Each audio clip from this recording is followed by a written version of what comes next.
إياك نعبد وإياك نستعين صراط الذين أنعمت عليهم غير المغضوب عليهم ولا الضالين.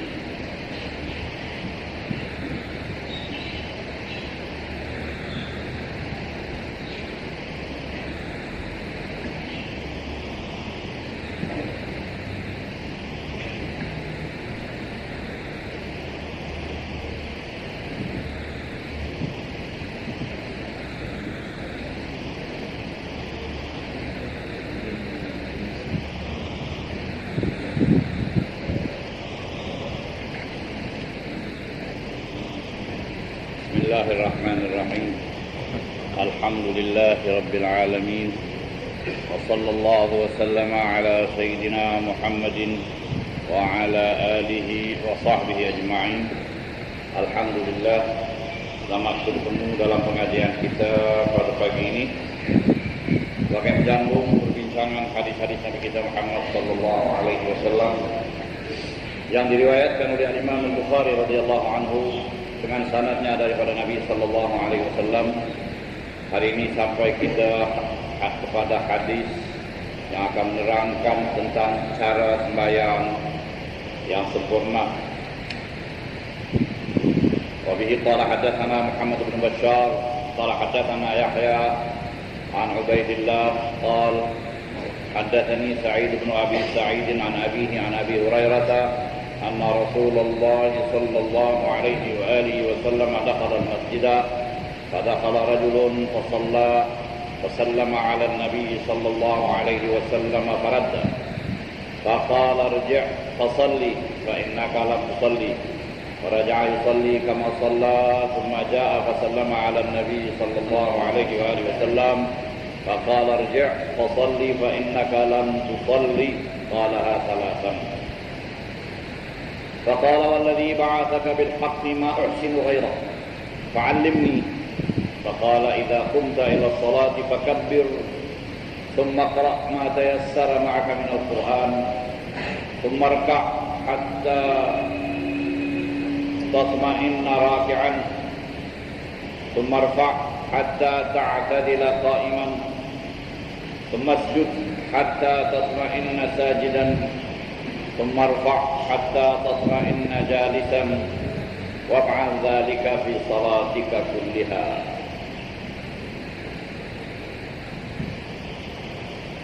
Artinya berkata Imam Al-Bukhari radhiyallahu anhu telah bercerita kepada kami Muhammad bin Bashar, katanya telah bercerita kepada kami Yahya daripada Ubaidillah, katanya telah bercerita kepada saya Sa'id bin Abi Sa'id dari ayahnya dari Abi Hurairah bahawasanya Rasulullah sallallahu alaihi wasallam masuk ke masjid, maka masuk kemudiannya seorang laki-laki, lalu seorang laki-laki itu bersalat. Kemudian setelah bersalat maka dia pun datang jumpa Nabi, memberi salam kepada Nabi sallallahu alaihi wasallam. Kemudian Nabi menjawab salamnya, lalu berkata, pergi balik sembahyang lagi kerana engkau belum sembahyang. Maka orang itu kembali lagi ke tempat sembahyangnya, lalu sembahyang seperti yang lalu. Kemudian datang lagi lepas itu dia salam pada Nabi sallallahu alaihi wasallam, maka kata Nabi, pergi balik sembahyang lagi, kau belum sembahyang. Disebutkan oleh Nabi sallallahu alaihi wasallam perkara ini 3 kali. Maka berkata orang itu, demi Tuhan yang mengutus semua dengan kebenaran, saya tidak tahu lebih daripada apa yang saya buat itu. Maka ajarkanlah saya. Maka bersabda Nabi sallallahu alaihi wasallam, yang bermaksud apabila kamu bangun untuk mengerjakan sembahyang, maka bertakbirlah kamu. Kemudian bacalah apa yang ada pada kamu daripada apa yang mudah buat kamu daripada Al-Quran, apa yang ada pada kamu daripada Al-Quran. Kemudian rukuklah hingga kamu tenang dalam rukuk kamu itu. Kemudian bangunlah hingga lurus kamu bangun. Kemudian sujudlah hingga kamu tenang dalam sujud kamu itu. Kemudian bangunlah hingga kamu tenang duduk. dan buatlah semuanya itu pada semua sembahyang kamu. Ya. Inilah hadis Nabi SAW menerangkan cara perbuatan sembahyang dan bacaannya, yang mana orang ini datang bersembahyang, Nabi SAW datang dan dia pun datang dan dia sembahyang, maknanya dia sembahyang sendirilah. Yakni sembahyang itu mungkin sembahyang sunat, tahiyatul masjid atau apa sembahyang tidak diterangkan di sini. Cuma Nabi melihat dia sembahyang. Jadi setelah dia menunaikan sembahyang itu, dia datang jumpa Nabi, dia beri salam pada Nabi, Nabi jawab salam, Nabi kata pergi sembahyang lagi.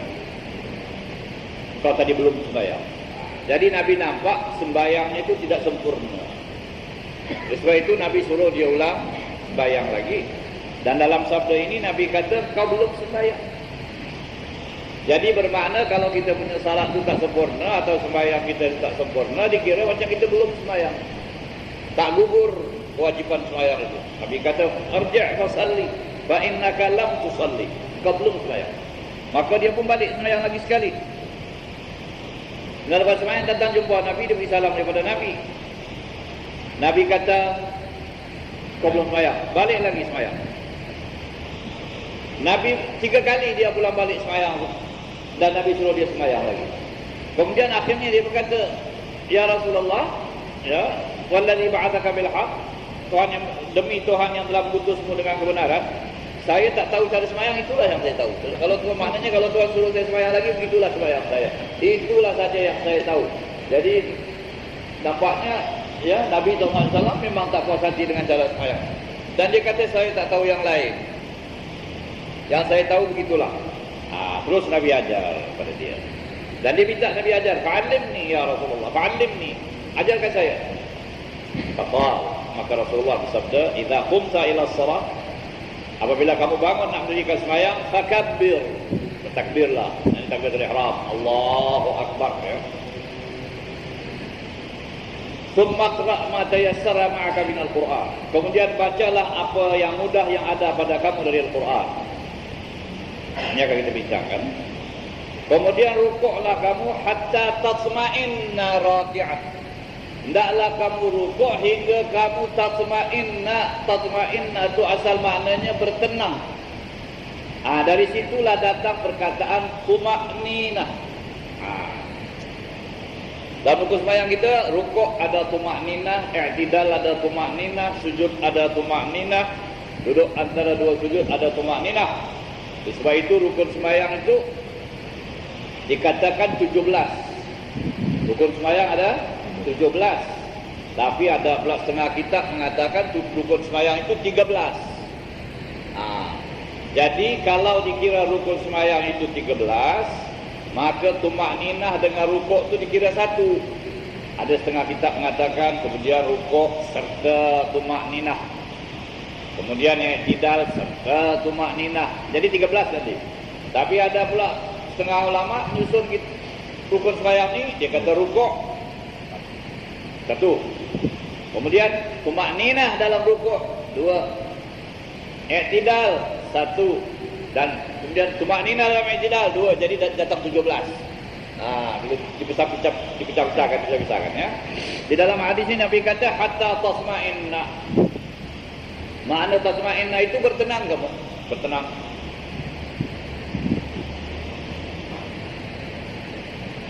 Summarfa', kemudian bangun daripada rukuk. Hatta ta'tadila qa'iman, sehingga kamu berdiri tegak. Summasjud, kemudian kamu sujud.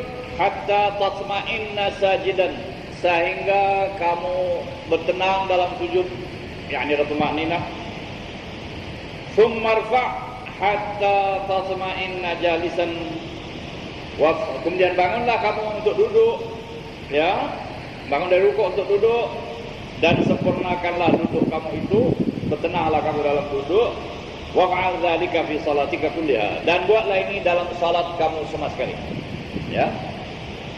Jadi hadis ini menerangkan cara sembahyang, yaitu perbuatan rukuk, sujud, i'tidal dengan tumakninah. Dan dari hadis inilah tumakninah itu merupakan satu rukun, yang mana tiap-tiap rukun ada tumakninahnya. Ada tumakninahnya tiap-tiap rukun itu. Kecuali setengah-setengah mazhab, misalnya mazhab Hanafi, yang tidak memberatkan sangat tumakninah ataupun pendirian pada dua rukun, yaitu i'tidal dan duduk antara dua sujud. Kerana ada yang memahamkan ini hanya sebagai pemisah antara rukuk dengan sujud ialah i'tidal. Pemisah antara sujud yang pertama dengan sujud yang kedua ialah duduk antara dua sujud. Jadi kalau setakat bangun kemudian duduk balik pun boleh. I'tidal pun begitu, dia baru nak naik dan disujud. Bolehlah, kata mazhab Imam Abu Hanifah. Tapi kalau mengikut zahir hadis ini, bahawa tenang itu berhenti sekejap. Berapa lama nak berhenti? Agar subhanallah. Jadi tarif tumakninah dalam fikih kita ialah sukunun ba'da harakah, katanya. Yaitu kamu diam selepas kamu bergerak, kamu diam sekadar subhanallah. Tak lama, sekejap. Jadi maknanya kalau orang itu di rukuk, Allahu Akbar, kemudian dia bangun dari rukuk, Sami'allahu liman hamidah, baru dia sampai Allahu Akbar. Kalau pendirian dia masa i'tidal itu tak ada kadar subhanallah, tak cukup lah. Atau dia baru sampai rukuk, Allahu Akbar, belum berhenti lagi anggota badannya itu sudah Sami'allahu liman hamidah, tak cukup tumakninah tu. Itu yang Nabi katakan kepada sahabat kaum muslimin ini. Jadi maknanya tak ada tumakninahnya. Jadi bila kita sudah bangun tu, kita berhenti sekejap. Tetap anggota kita setelah kita bergerak daripada rukuk. Ya. Kemudian ada beberapa perkara yang kita akan bincangkan pada hadis ini, yaitu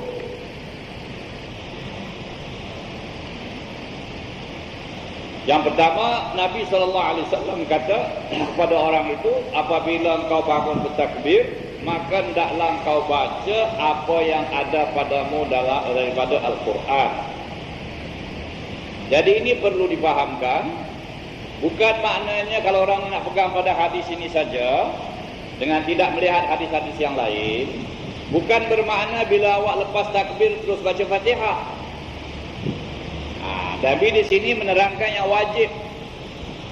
Jadi yang biasa diamalkan setelah takbir itu apa? Baca doa iftitah. Ini ada hadisnya. Tapi di sini orang boleh kata, Nabi kata fakabbir, bertakbirlah kamu Allahu Akbar, tsumma qra ma tayassara min al-Quran. Kemudian baca apa yang ada pada kamu daripada Al-Quran. Jadi maknanya di sini Nabi menerangkan yang wajib, yang fardu. Yang hadis-hadis lain menunjukkan ada doa iftitah dan berbagai macam doa iftitah yang telah kita bincangkan, ya. Jadi ini menerangkan rukun yang wajib saja. Kemudian dari hadis ini juga Nabi menerangkan dalam hadis ini, ma tayassara ma'aka min al-Quran. Apa yang ada pada kamu dari Al-Quran. Tidak sebut Al-Fatihah. Ma tayassar. Kata orang Arab, ma tayassar ni apa yang mudah. Apa yang mudah, apa yang ada lah. Jadi ayat lain boleh. Itu diambil oleh setengah mazhab. Ini mazhab yang pegang pada zahir ini, tidak mesti dengan Fatihah, kata mereka. Dan sebelum ini kita ada bincangkan satu hadis, la salata liman lam yaqra bi Fatihatil kitab. Tidak sempurna sembahyang, tak ada sembahyang bagi orang yang tak baca Fatihatil kitab. Dan dalam hadis yang lain Nabi mulakan Fatihah, mulakan sembahyang, bacaannya itu mula dengan Alhamdulillah, maknanya Al-Fatihah. Jadi kesimpulannya, maksud daripada sabda Nabi ini apa yang ada di kalangan di sisi kamu daripada Al-Quran, maksudnya Fatihah. Itu perbincangan ulama. Oleh sebab itu kita kata kalau kita nak ambil hukum apa semua itu, tidak terus kita pergi pada satu hadis. Oh, dia kalau orang kata ini Nabi cuma kata sebarang saja. Apa ayat? Sebab zahirnya begitu. Ma tayassar. Ma tayassar maknanya apa yang mudah. Kalau ada qul huwallah lah. Kalau ada Fatihah lah. Kalau ada suratul Falaq, yang mudah. Begitu kepahamannya. Kita kata tidak. Awak mesti ambil semua hadis yang lain. Oleh sebab itu ulama menasihatkan, kalau nak ambil hukum fikih, maka pergilah ke kitab-kitab fikih, tengok apa ulama fikih sudah terangkan, kerana mereka merupakan spesialis dalam bahagian fikih. Sebagai contoh, doktor semua boleh jumpa bila sakit kan. Dan bila sakit awak tu ada khususnya, dia hantar pergi spesialis, kau pergi spesialis tulang, kau pergi spesialis ini, kau pergi spesialis ini. Sebab masing-masing ada. Jadi di situ katanya fikih ini ada ulama-ulama yang mengumpulkan semua hadis dan satu bab fikih. Bukan Bukhari saja, Bukhari, Muslim apa semua mereka kumpulkan, kemudian mereka bincang, mereka ambil kesimpulan. Tapi ada yang kesimpulannya mengambil inilah yang mudah ikut zahir ini, ada yang mengambil begitu. Jadi tak syarat Fatihah kata mereka. Tapi yang muktamadnya syarat Fatihah, ini ada perbincangannya ya.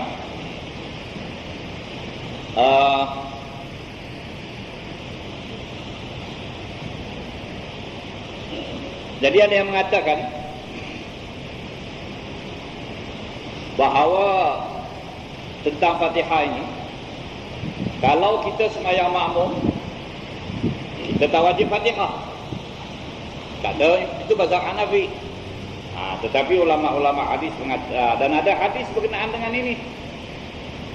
Misalnya sabda Nabi, "Man shalla khalfa imamin fa qira'atul imami lahu qira'ah." Siapa yang sembahyang di belakang imam, maka bacaan imam itu jadi bacaannya. Tapi mengikut ahli-ahli hadis, hadis ini dhaif. Dan ada lagi riwayat-riwayat yang lain. Kemudian ada lagi satu riwayat, jika imam membaca, maka hendaklah kamu mendengar. Hendaklah kamu mendengar. Jadi maknanya kalau imam baca, kamu tak payah baca apa-apa, dengar sajalah. Itu ada hadis sahih riwayat Muslim. Tetapi ulama fikih mengatakan, sebagian ulama fikih lah dalam perbincangan mereka, itu pada surah. Pada surah. Kamu jangan baca surah kalau imam baca surah, kamu diam dengar saja. Dan kalau baca Fatihah punya afdal, kamu diam dulu dengar Fatihah imam. Sudah habis imam Fatihah, baru kamu baca Fatihah. Oleh sebab itu imam sunat beri masa sikit untuk makmum baca Fatihah. Kenapa baca Fatihah wajib? Kerana hadis mengatakan la salata illa bi Fatihatil kitab. Tidak sempurna sembahyang melainkan dengan Fatihatul kitab, ya, dengan baca Al-Fatihah, ya. Jadi kesimpulannya, maksud apa yang ada pada kamu daripada Al-Quran itu ialah Al-Fatihah. Atau apa yang mudah ialah Al-Fatihah. Dan yang memang mudah untuk kita ni Al-Fatihah, ya tak? Itu yang paling mudah, sebab orang Islam semua umumnya hafal Al-Fatihah. Dan yang dibaca mula-mula pun Al-Fatihah. Jadi itulah yang dimaksudkan yang mudah. Tapi kalau orang bincang dengan kita, ada ini pendapat, memang ada pendapat, memang ada yang mengatakan apa saja nak baca-bacalah. Dan ini sesuai dengan Al-Quran juga. Faqra'u ma tayassara minal Quran, kata Allah, bacalah apa yang mudah daripada Al-Quran. Jadi yang mudah itu maksudnya Al-Fatihah, ya. Itu berkenaan dengan tumakninah kita dah bincangkan. Kemudian Nabi kata, dan buatlah itu semuanya pada keseluruhan sembahyang kamu. Jadi jangan pula Fatihah itu hanya dibaca pada rakaat pertama saja. Tiap dalam seluruh sembahyang kamu itu ada tumakninahnya, ada rukuknya, ada sujudnya, ada Fatihahnya dan sebagainya. Jadi inilah yang dimaksud hadis Nabi yang menerangkan tentang rukun-rukun sembahyang dan cara mengerjakannya. Yang penting di sini kita perlu ambil perhatian, yaitu apa yang dimaksudkan dengan bacaan Al-Quran itu ialah Al-Fatihah, dan juga yang dipentingkan di sini tumakninah kita dalam sembahyang. Ya, tumakninah, berhenti sekejap setelah kita bangun daripada satu-satu rukun, ya. Dan satu peringatan lagi yang nak diingatkan, bila kita bangun membaca bangun daripada rukuk, sami Allahu liman hamidah itu, ya.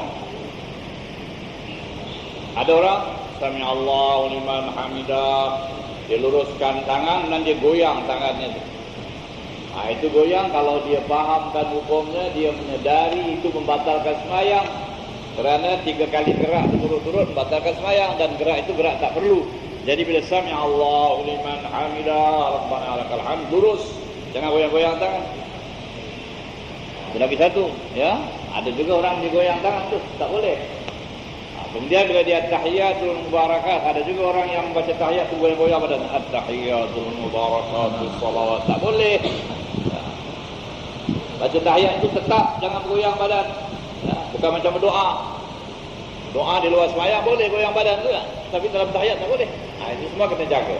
Jadi kalau orang membuat itu, dia tahukan hukum, dia buat dengan sengaja batal sembahyangnya.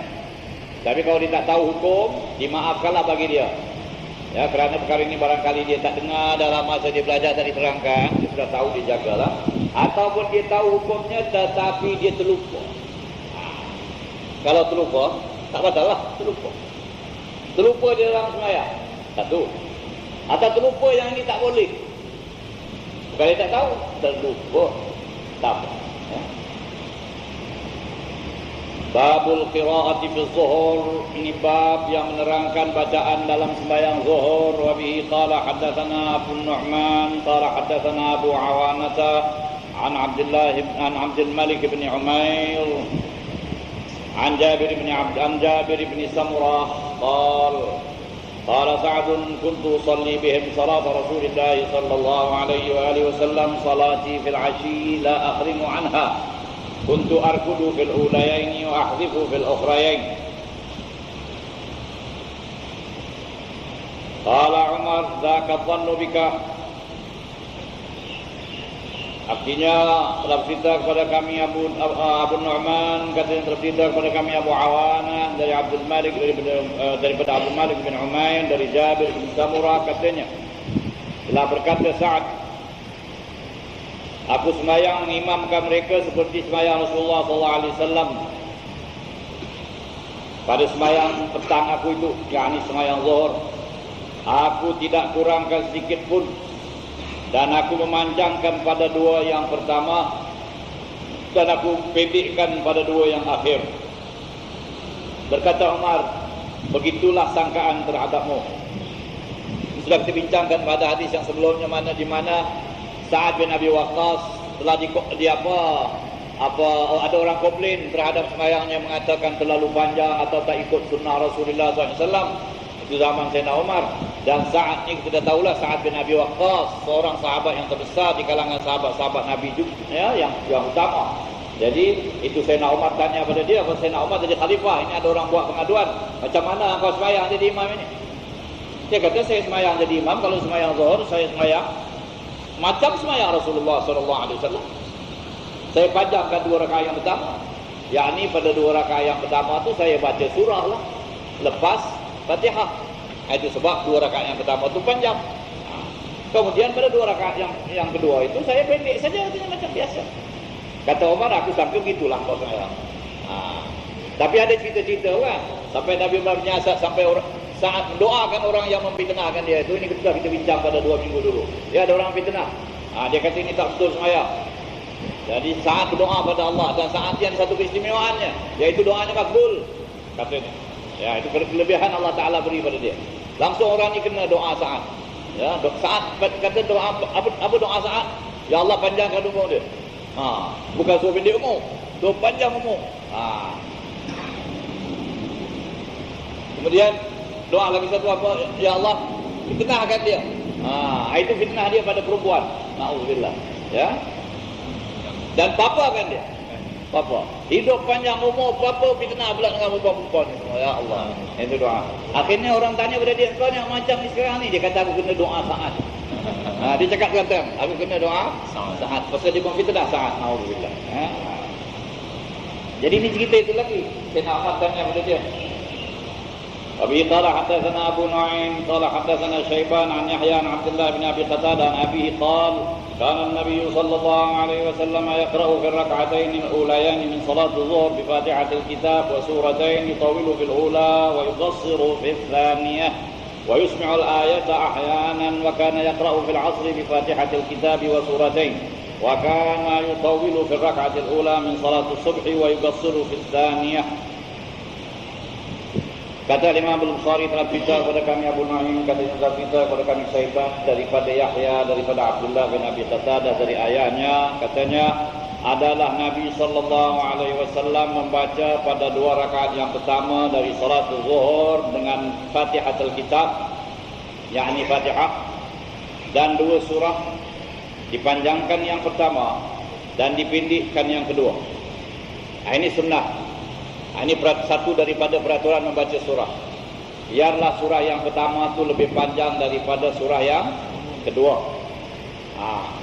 Panjang itu maknanya mengikut bilangan ayat. Jadi ini diambil dari hadis, dari riwayatnya. Tetapi ada yang Nabi baca surah kedua lebih panjang dari surah pertama. Misalnya yang warid dari Nabi bacaan Sabbihisma dengan hal ataka, Sabbihisma rabbikal a'la dengan hal ataka hadithul ghasyiyah.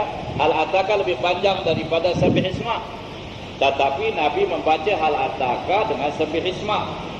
Jadi bermakna dalam hal ini Nabi menunjukkan keharusannya, ya, dan pasangan ayatnya itu. Jadi kalau panjang sikit yang kedua itu tak mengapalah.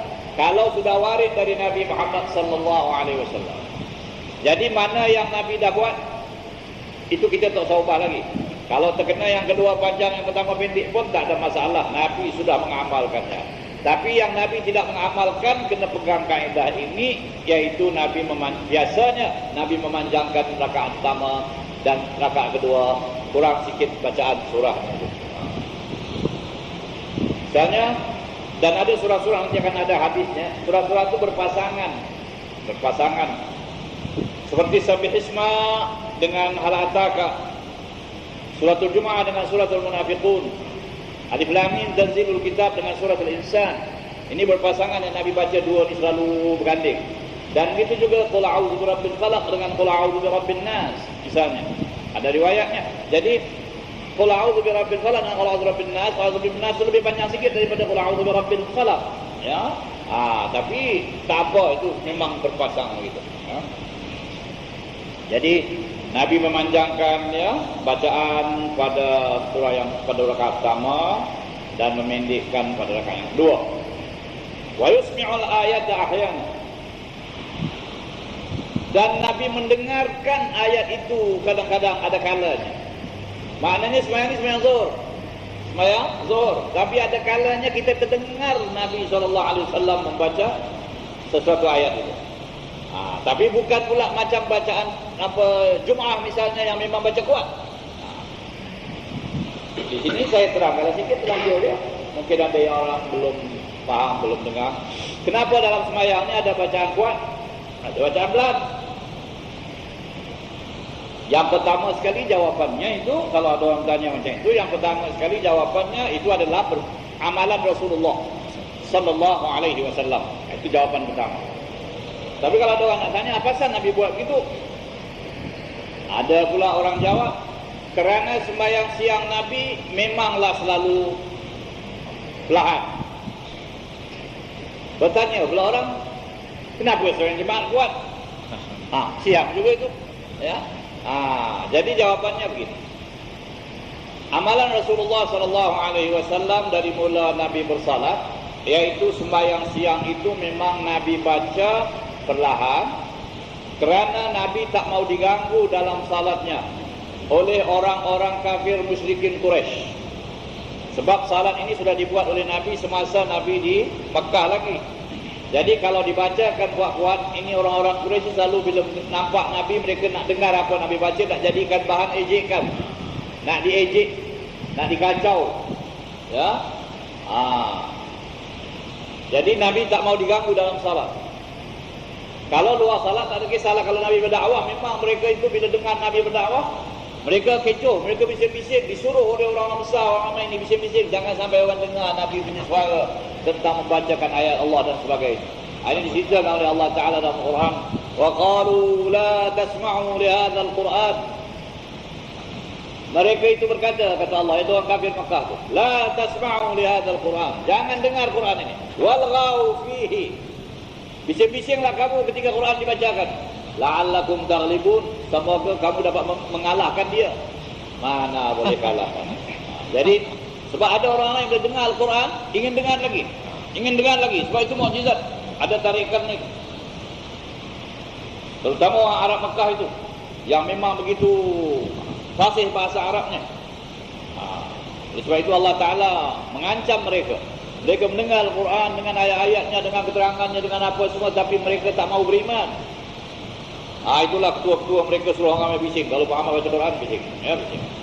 Jadi orang Islam dikatakan, wa idza quri'al Qur'anu fastami'u lahu wa ansitu. Apabila dibaca Al-Quran, taklah kamu ambil dengar dan diam supaya kamu dapat rahmat.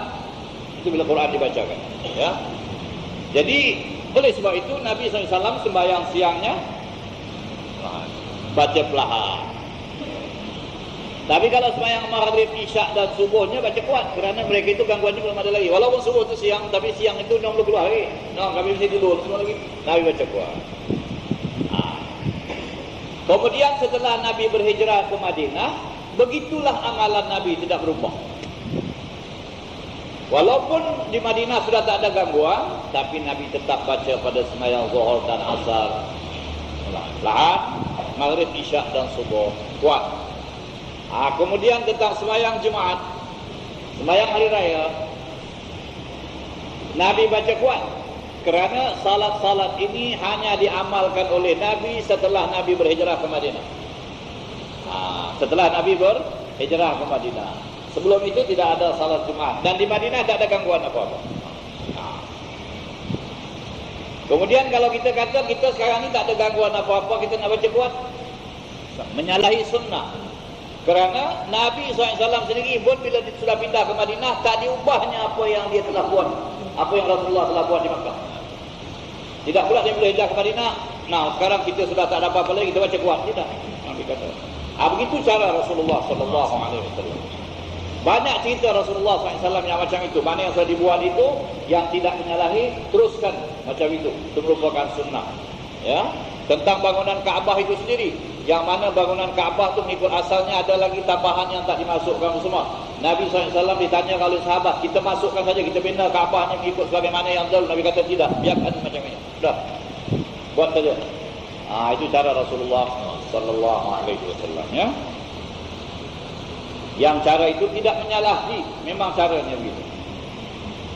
Jadi kadang-kadang terdengar juga ayat yang dibaca oleh Nabi SAW tu, ada kalanya.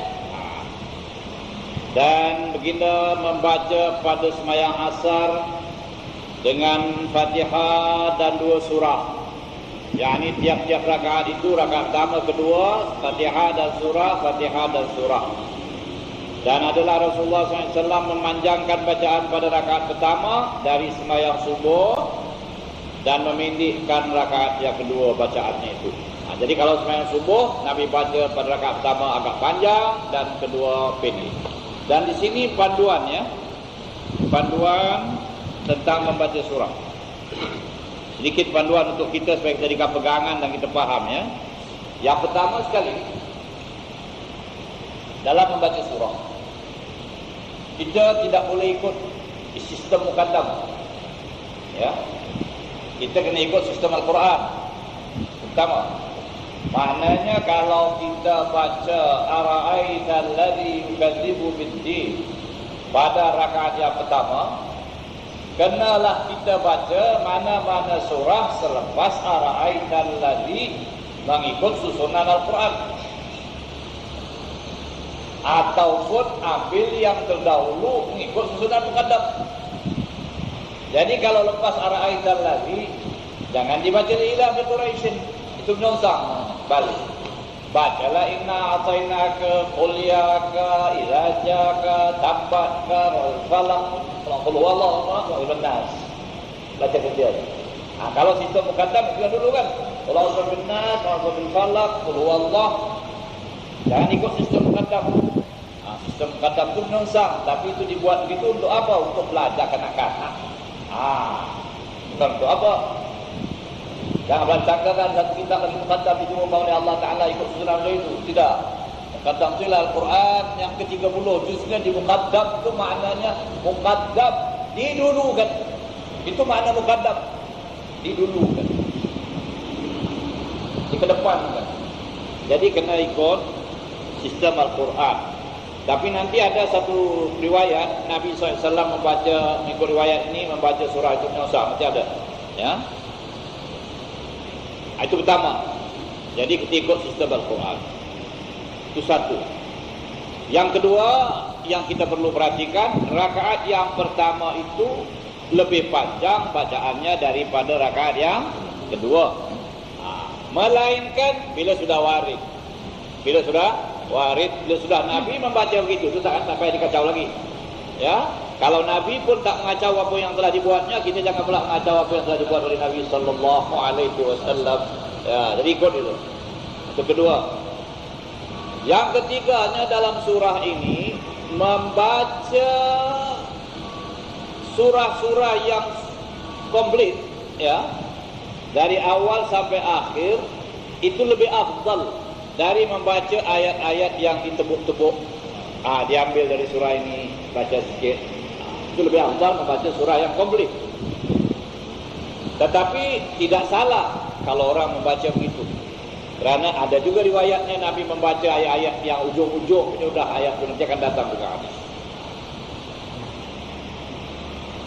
Cuma di sini bila kita buat amal tu kena ada ilmu.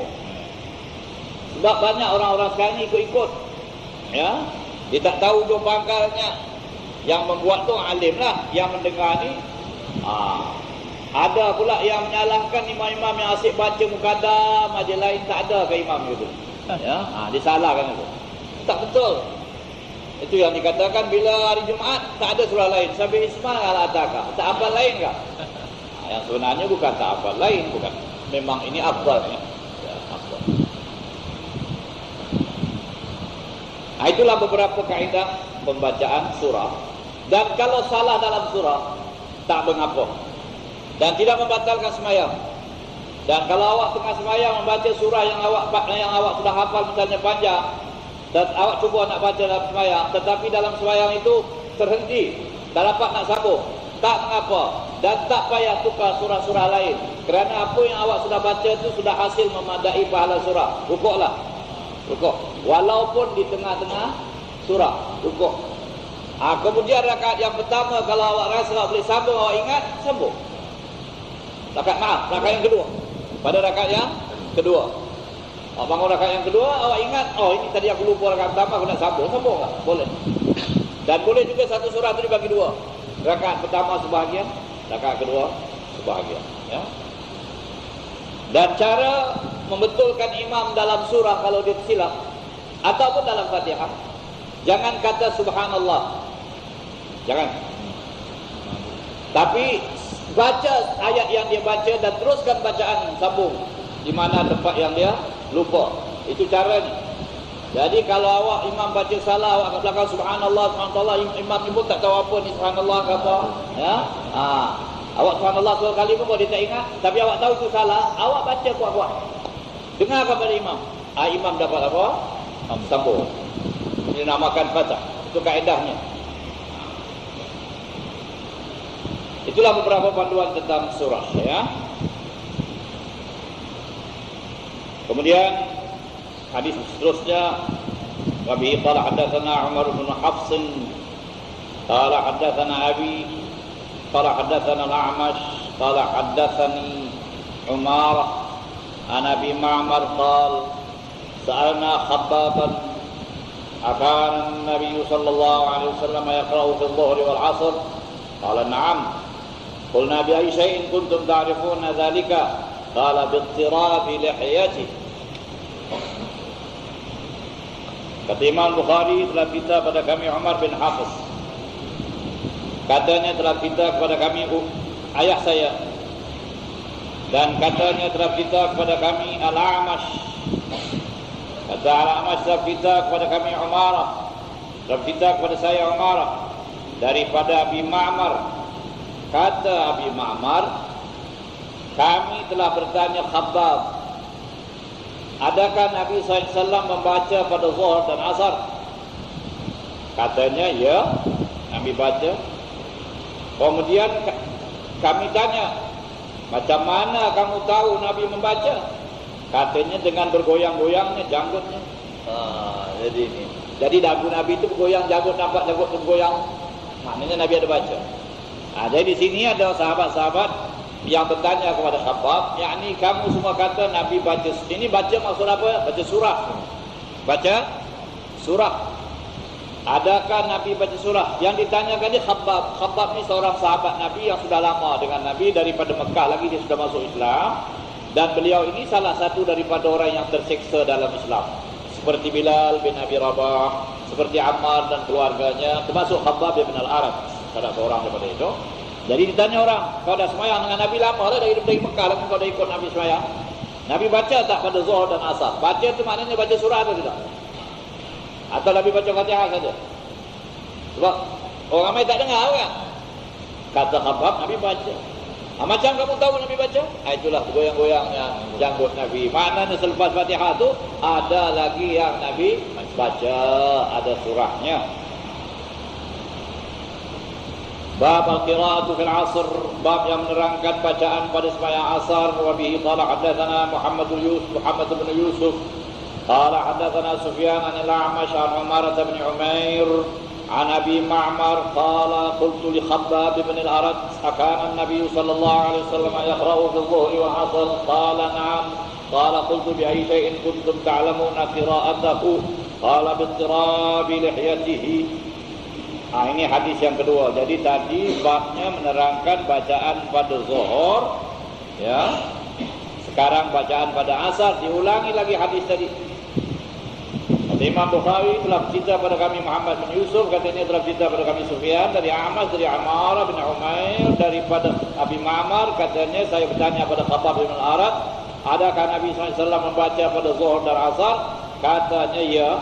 Maka kata saya, macam mana kamu tahu Nabi membacanya? Maka dia kata dengan menggoyang-goyang janggutnya. Jadi Imam Bukhari hadisnya satu, tapi dia buat dua bab. Satu bab Zuhur, satu bab Asar. Pertanyaannya Zuhur dan Asar, tapi Imam Bukhari memecahkan jadi dua hadis. Wa bihi qala hadatsana Makki bin Ibrahim an Hisham an Yahya bin Abi Katsir an Abdullah bin Abi Qatadah an Nabi qala kana Nabi sallallahu alaihi wasallam yaqra'u fil rak'atayn min adh-dhuhr wal 'ashr bi Fatihatil kitab wa surah wa yusmi'una al-ayata ahyanan. Ini riwayat yang lain pula tapi sama perkaranya. Kata Imam Bukhari telah cerita pada kami Makki bin Ibrahim daripada Hisham, daripada Yahya bin Abi Katsir, dari Abdullah bin Abi Qatadah, dari ayahnya katanya adalah Nabi sallallahu alaihi wasallam membaca pada dua rakaat daripada Zuhur dan Asar, yakni dua rakaat yang pertama lah, rakaat pertama, rakaat kedua, dengan baca Fatihatil Kitab, dengan baca Fatihah dan surah-surah. Satu surah, satu surah. Jadi di sini namanya surah. Surah ini maksudnya yang ada ujung dan ada pangkalannya, itu surah. Yang bermula dengan Bismillahirrahmanirrahim, itu surah. Kemudian habis sampai akhir. Jadi ada surah-surah yang dibaca oleh Nabi. Wa yusmi'una al-ayata ahyan. Dan kadang-kadang ada ayatnya yang didengarkannya kepada kita. Maknanya ada ayat itu Nabi mau mereka dengar, Nabi kuatkan ayat-ayat itu. Yang lain pelan. Babul qira'ati fil maghrib, ini bab menerangkan bacaan Nabi pada salatul maghrib. Wa bi qala hadatsana Abdullah bin Yusuf qala akhbarana Malik an Ibn Shihab an Ubaidillah bin Abdullah bin Utbah an Ibn Abbas radhiyallahu anhuma annahu qala inna ummal fadli sami'athu wa yaqra'u wal mursalati 'urfa فقالت يا بني والله لقد ذكرتني بقراءتك هذه السورة إنها لآخر ما سمعت من رسول الله صلى الله عليه وسلم يقرأ بها في المغرب. Berkata Imam Al-Bukhari telah bercerita kepada kami Abdullah bin Yusuf, katanya telah memberitahu kami Malik daripada Ibn Shihab dari Ubaidillah bin Abdullah bin Utbah dari Ibnu Abbas radhiyallahu anhuma bahwasanya Ibnu Abbas berkata, sesungguhnya Ummul Fadl ya sami'athu wa huwa yaqra, ya, seorang perempuan nama Ummul Fadl ini, yaitu ibu lah kepada Abdullah bin Abbas, ibu dia, mendengar Ibnu Abbas membaca surah Al-Mursalati Urfa dalam sembahyang maghrib. Wal Mursalati Urfa ini ada kira-kira 50 ayat. Dia sebelum Amma, akhir juz 29 Wal Mursalati Urfa. Lepas itu juz 30 Amma Yatasaalun. Jadi Sayyidina Abdullah bin Abbas membaca dalam sembahyang.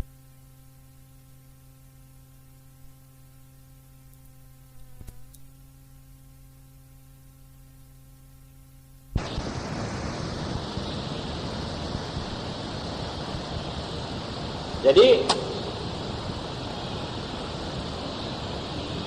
dibacanya Wal Mursalat, maka ibunya berkata, hai anakku, demi Allah, bacaan kau ini telah mengingatkan aku bacaan Rasulullah sallallahu alaihi wasallam. Ya, kerana ianya lah yang akhir pernah aku dengar dari Rasulullah sallallahu alaihi wasallam membacanya dalam salatul maghrib. Jadi Nabi pernah membaca Wal Mursalat pada sembahyang maghrib. 50 ayat. Tetapi bagaimana pula kalau ada orang tanya, bukankah maghrib selalu kita kata baca surah pendek? Itu ada arahan dari Nabi sallallahu alaihi wasallam. Dan ini amalan Nabi, tetapi tidak selalu. Jadi kalau amalannya tidak selalu itu menunjukkan keharusannya. Jangan sampai misalnya ada orang baca panjang maghrib, orang pun kata ini tak ada sunnah, tak ada apa. Ada sunnahnya. Dan jangan pula yang mengatakan sembahyang maghrib tak boleh panjang, pendek-pendek saja.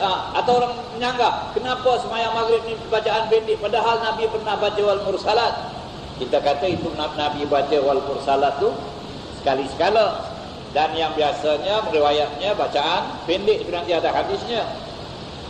Jadi jangan disalahkan baca pendek. Kemudian jangan lupa yang membacanya Nabi Muhammad sallallahu alaihi wasallam. Kalau macam kita ni nak baca Wal Mursalat, baca kita pun tak tahu arah lagi, azablah orang yang kat belakang ni. Ya tak? Kalau Nabi yang membacanya atau orang yang bacaannya Masya Allah sedap, tak apalah. Saya pernah sembahyang di belakang imam di masjid Kampung Baru Kuala Lumpur. Lama tu, kira-kira mungkin 30 tahun tu. Ya, orang Imam Rasul namanya. Ya, masjid Kampung Baru. Dia baca surat tu saja dah. Saya sembahyang belakangnya. Saya kira kalau dia ulang 3 kali pun saya sanggup nak berdiri belakang. Begitu sedap bacaannya, begitu khusyuk dia membaca, begitu teratur, kita berdiri di belakang. Kalau dia ulang pun saya sanggup nak dengar lagi. Ya, subhanallah, bacaan cukup baik imam itu. Saya saksikan betul sembahyang itu. Masya Allah. Orang tua. Saya macam mana dia bacaan? Kalau kenal orang yang setengahnya ni, dulu kita kecil-kecil kita bilang enjin karat. Jalan stuck. Ini susah. Allah. Jadi itu Nabi pernah baca pada sembahyang maghrib surah Mursalat Urfa. Dan bagi orang yang mengetahui, orang yang hafal, bagus kalau dibaca sekali-sekali, dia mengikut sunnah Rasulullah sallallahu alaihi wasallam, tetapi dengan redha makmum lah. Maknanya beritahulah pada makmum, jangan makmum barangkali ada yang ada hajat apa semua. Kerana Nabi SAW nasihatkan, siapa jadi imam hendaklah meringkaskan, jangan menyusahkan. Jadi kita kenalah. Mungkin ada masa-masa tu dia orang semua suka senang, dibacalah dengan teratur, dengan apa semua, ya. وبه قال حدثني أبو عاصم عن ابن جرير عن أبي مليكة عن عروة بن الزبير عن مروان بن الحكم قال لي زيد بن ثابت ما لك تقرأ في المغرب باختصار فقد سمعت النبي صلى الله عليه وسلم يقرأ بطول الطوليين.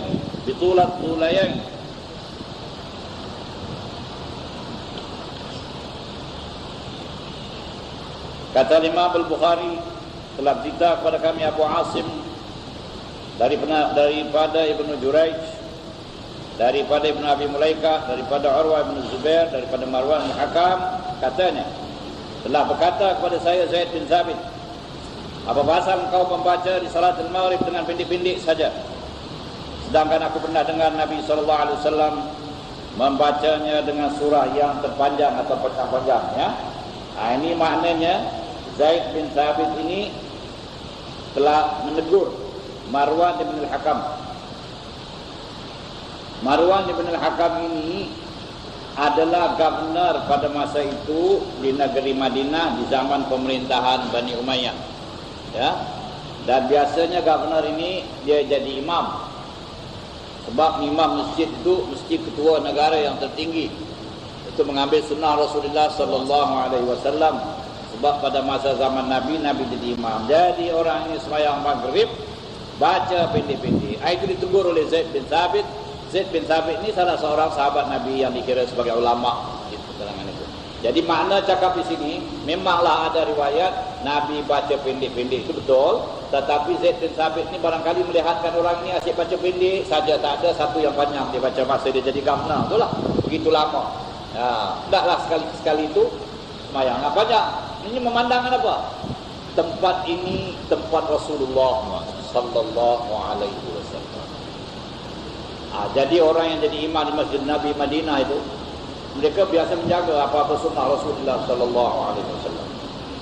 Kerana mereka berdiri di tempat dirinya Rasulullah sallallahu alaihi wasallam. Itu teguran. Tetapi pada hukum memang bacaan maghrib pendek. Tetapi sekali-sekala kau sebagai governor, ini governor pula ni, ya. Sekali-sekala ikutlah. Tapi ini orang memanglah cara dia lain sikit. Itu ada sejarahnya, ya. Babul jahri fil maghrib, bab menerangkan bacaan pada waktu maghrib itu adalah kuat. Wa bihi qala hadatsana Abdullah bin Yusuf qala akhbarana Malik an Shihab an Muhammad bin Jubair al-Mut'im an abihi qala sami'tu Rasulullah sallallahu alaihi wasallam qara'a fil maghrib bit-tur. Daripada kata Imam Bukhari telah cerita kepada kami Abdullah bin Yusuf, katanya telah cerita kepada kami Malik, dan beritahu kami Malik daripada Ibn Shihab, daripada Muhammad bin Jubair, daripada Mut'im, daripada ayahnya, katanya saya telah mendengar Rasulullah SAW membaca dalam sembahyang maghrib At-Tur, surah At-Tur, Wat-Tur wa kitabim mastur fi raqim mansyur, ya, yaitu kira-kira ada 49 ayat surah ini dalam juz 27. Jadi lebih kurang dengan wal mursalat, ya, panjang Nabi baca satu sembahyang maghrib. Jadi ini semua dalil-dalil yang Nabi SAW membaca panjang pada sembahyang apa? Maghrib, ya. Jangan sampai orang kata sembahyang maghrib ini mesti pendek-pendek saja. Boleh kalau panjang, itulah dengan syarat-syaratnya, ya. Babul jahri fil isya, bab sembahyang membaca kuat pada sembahyang isya.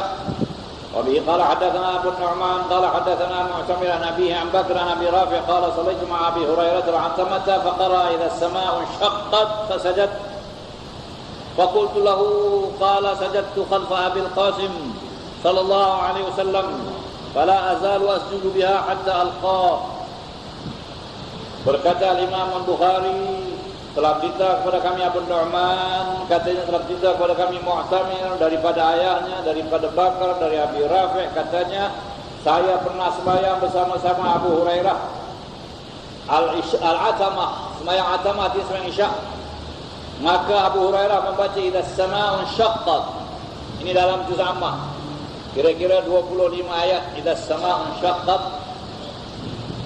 Lalu dia sujud, sebab idza as-sama'u inshaqqat itu ada ayat sujud. Itu firman Allah Ta'ala, wa idza quri'a 'alaihimul Qur'anu la yasjudun. Jadi baca kepada mereka Quran, mereka tidak sujud. Musyrikin, kita sujud. Jadi sujud dia pada sembahyang maghrib. Pada sembahyang isya sujud.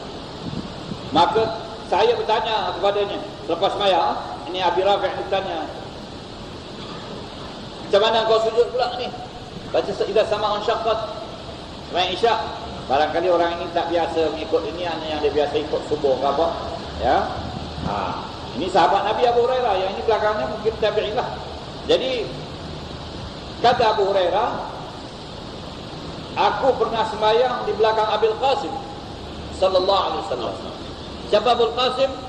Yaitu gelaran atau nama timang-timangan bagi Nabi Muhammad sallallahu alaihi wasallam. Nabi Muhammad dikatakan nama timangannya Abul Qasim. Ini yang dipilih oleh Nabi, membahasakan dirinya itu ayah Qasim, kerana anak Nabi Muhammad sallallahu alaihi wasallam Al-Qasim, satu daripada Qasim.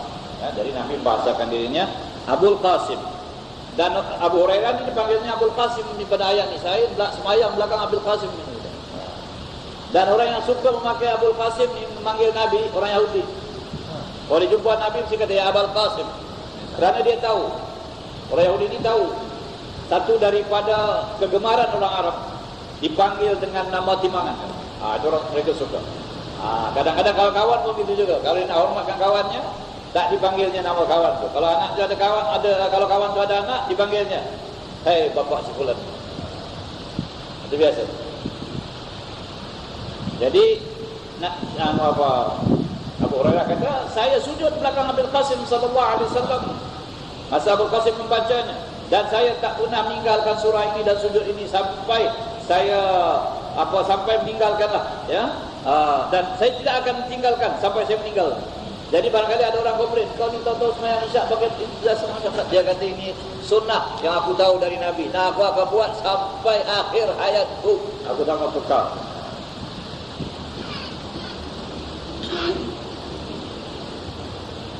وبه قال حدثنا أبو الوليد قال حدثنا شعبة عن علي قال سمعت البراء أن النبي صلى الله عليه وسلم كان في سفر فقرأ في العشاء في إحدى الركعتين بالتين والزيتون. Katanya Imam Bukhari telah cerita kepada kami Abul Walid, katanya telah cerita kepada kami Syu'bah dari Ali, katanya saya telah mendengar Al-Bara bahawa Nabi sallallahu alaihi wasallam dalam satu pelayaran membaca dalam sembahyang Isya dalam salah satu rakaat Bit-tini waz-zaitun, dibacanya surah Wat-tini waz-zaitun, ya. Jadi maknanya surah pendek pun Nabi ada baca, surah panjang pun Nabi ada baca. Yang surah pendek Wat-tini waz-zaitun dalam Isya ini dibaca dalam pelayaran, ya. Babul qiraati fil Isya'i bis sajdah. Ini bab yang menerangkan sembahyang Isya itu dibaca ada sujud. Itu kita tadi sudah dibaca satu riwayat, lagi satu riwayat. Wa bihi qala hadatsana Musaddad qala hadatsana Yazid bin Zurai' qala hadatsana Taymi an Yasir an Abi Rafi' qala sallaitu ma'a Abi Hurairah al-'atama fa qara idza as-sama'u shaqqat fasajad فقلت ما هذه؟ قال سجدت فيها خلف أبي القاسم صلى الله عليه وسلم فلا أزال أسجد فيها حتى ألقاه. Kata Imam Bukhari telah cerita kepada kami, telah cerita kepada saya Musaddad, katanya telah cerita kepada kami Yazid bin Zurai', katanya telah cerita kepada kami At-Taimi dari Bakar dari Abi Rafi', katanya saya pernah bersolat bersama-sama Abi Hurairah sembahyang Isya. Ini Abu Rafi' berkata, dia sembahyang Isya sama-sama Abu Hurairah, maka dibacanya dah sama'un syaqqat, lalu dia sujud. Maka saya kata, apa ni? Sembahyang Isya pun ada sujud. Ini makna Abi Rafi' ini ada komplain dengan Abu Hurairah. Abu Hurairah ni sahabat Nabi. Dia kata Abu Hurairah, saya telah sujud di belakang Nabi sallallahu alaihi wasallam. Maknanya saya sembahyang Isya bersama-sama Nabi, Nabi sujud dan saya sujud. Bukan jangan difahamkan pula saya sujud di belakang Nabi, Nabi tak sujud. Takkan saya nak sujud kalau Nabi tak sujud. Nabi sujud, saya sujud, dan saya akan buat terus sampai saya meninggal dunia. Dan ini sunnah. Jadi maknanya bila kita baca ayat-ayat yang ada sujud itu, kita sujud. Babul qiraati fil Isya, bab membaca pada sembahyang Isya. Ini kita beri sekali lalu sajalah. Ini tak ada apa-apa ceritanya, untuk menerangkan apa bacaan Nabi sallallahu alaihi wasallam. Dan di sini kita boleh ambil kesimpulan bahawa apa yang ditulis oleh ulama fikih dalam kitab-kitab mereka, walaupun mereka tak kata ini ada hadis Nabi, kata ada hadis, semua dasarnya ini. Sebab mereka tu menulis ringkas, ya. Ada setengah mengatakan ini hadis tak ada, semua tak ada. Mereka bukan tulis begitu saja. Sebab tujuan mereka itu nak menyampaikan hukumnya. Hadisnya ada dalam kitab hadis. Jadi apa yang kita belajar dalam kitab fikih itu semuanya bincangannya di sini hadis Rasulullah sallallahu alaihi wasallam. Hanafi pun dari sini, Maliki pun dari sini, Hambali, Syafi'i, ini dasarnya. Ya. Maknanya hadis-hadis sudah terkumpul, sudah ada pada masa itu. Cuma Imam Bukhari ini mutaakhir, ya, bukan masa Imam Syafi'i, Hanafi, Maliki, Hambali. Dia mutaakhir, dia pada tahun 200-an, 250 atau apa. Sedangkan Imam Syafi'i, Hanafi itu tahun 100 lebih Hijrah. Ya, Imam Syafi'i sendiri lahir pada tahun 150 Hijrah, 150 Hijrah, dan pada tahun itulah wafat Imam Abu Hanifah radhiyallahu anhu. Jadi hadis ini sudah ada, maknanya tapi tidak terkumpul. Imam Bukhari berusaha mengumpulkan hadis-hadis. Dia saring, dia nilai. Oleh sebab itu timbul pertelingkahan. Misalnya Imam Syafi'i mengatakan begini, dikata Bukhari mengatakan begini. Kita kena ingatlah Imam Syafi'i itu lebih dulu dari Imam Bukhari. Dan Imam Syafi'i memang mengatakan kalau sah hadis itu, itulah mazhabku. Jadi ulama-ulama mutaakhirin selepas Imam Syafi'i itu mengkaji, melihat. Ya, oleh sebab itu Imam Nawawi radhiyallahu anhu di antara imam mazhab Syafi'i ini yang mentarjih, yang menerangkan mana yang kuat, mana yang muhtamad, mana yang apa, kerana hadis-hadis yang terkumpul kemudian ini ya sudah nyata kan. Tapi Imam Syafi'i sendiri ada sanadnya, ada dia punya sanad daripada sahabat-sahabat Nabi yang meriwayatkan hadis. Ya, cuma beliau ini tidak terkenal sebagai ulama hadis, terkenal sebagai ulama fiqh. Ya, sebab beliau menumpukan perhatian kepada fiqh. Begitu juga Imam Hanafi. Tapi kalau Imam Maliki dia terkenal dengan ulama hadis. Ya, kerana dia mengumpulkan hadis-hadis Nabi SAW dalam kitabnya bernama Al-Muwatta sebelum Al-Bukhari. Sebab itu Imam Syafi'i katanya bila dia sudah belajar di kampungnya, kemudian dia belajar dengan gurunya Rabi' di Makkah, hafal Quran, umur 7 tahun sudah hafal Quran ya. Kemudian setelah belajar dengan Rabi' di Makkah, Rabi' kata belajar dengan Rabi' itu belajar ini apa namanya kitab Imam Malik. Hadis-hadis Imam Malik ya. Kemudian gurunya kata sekarang kau pergi ke Madinah, kau jumpa sendiri dengan imam yang mengumpulkan hadis. Jadi Imam Syafi'i pergi ke Madinah belajar dengan Imam Maliki pada hadis-hadis yang dikumpul oleh Imam Maliki. Tetapi Imam Syafi'i kemudian ada ijtihadnya sendiri, ada banyak yang dia tak sama dengan gurunya Imam Malik. Imam Malik itu guru Imam Syafi'i.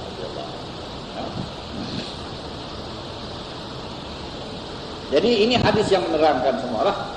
Babul qiraati fil isya, bab bacaan pada sembahyang isya. Wa bihi qala hadatsana Khallad bin Yahya qala hadatsana Mis'ar qala hadatsana Ali bin Thabit annahu sami'a al-Bara' radhiyallahu anhu qala sami'tu an-nabiy sallallahu alaihi wasallam yaqra'u wat-tin waz-zaitun fil isya wa ma sami'tu ahadan ahsana sawtan minhu aw qira'atan.